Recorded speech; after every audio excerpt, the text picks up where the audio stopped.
AI and automation, most people have heard of it, but not everybody knows how to use it, but that's okay because I'm going to show you how. This is a series of videos where I'll teach you everything you need to know about AI and automation to take you from an absolute beginner to an automation expert. So if you're interested, then hit that follow button. I'm going to be giving away some free automations in this video, so make sure you stick around till the end. And today we're going to be talking about routers, what they are, how you use them, and how you actually implement them into your Make automations. So what is a router? A router is a native Make tool that allows you to branch your workflows onto separate paths. It's useful for processing data towards separate outputs. In the scenario in the background, you can see we've got the weather app, which passes information to a Google Sheet.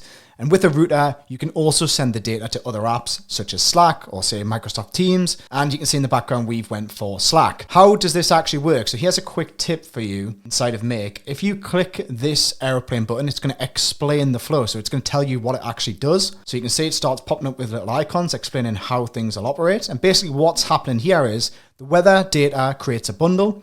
The router then processes it to two different destinations. Data goes to Google Sheets, to the add row module, and then the data then goes to Slack to the create message module. So in a real workflow scenario, why would you actually use a router? Well, for example, if we take this one in the background, we might want to store the information in a Google Sheet so we can look at it at a later date, but we also might want to get notified on Slack of any status updates for the weather.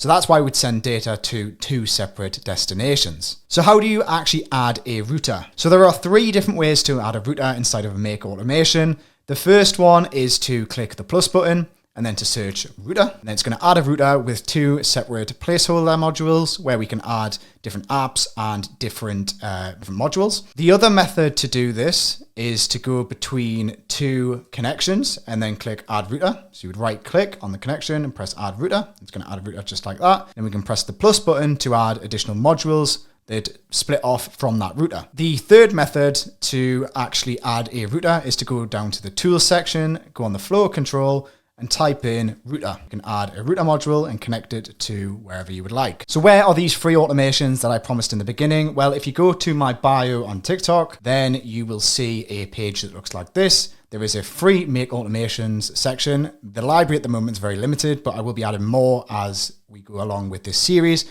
So make sure you click that link and you can get access to loads of free templates once I eventually get around to adding them. But that's where they'll be. So make sure you hit that link in my bio. If you're not already, then hit the follow button. In the next episode, we're going to be talking about filters and how to use them.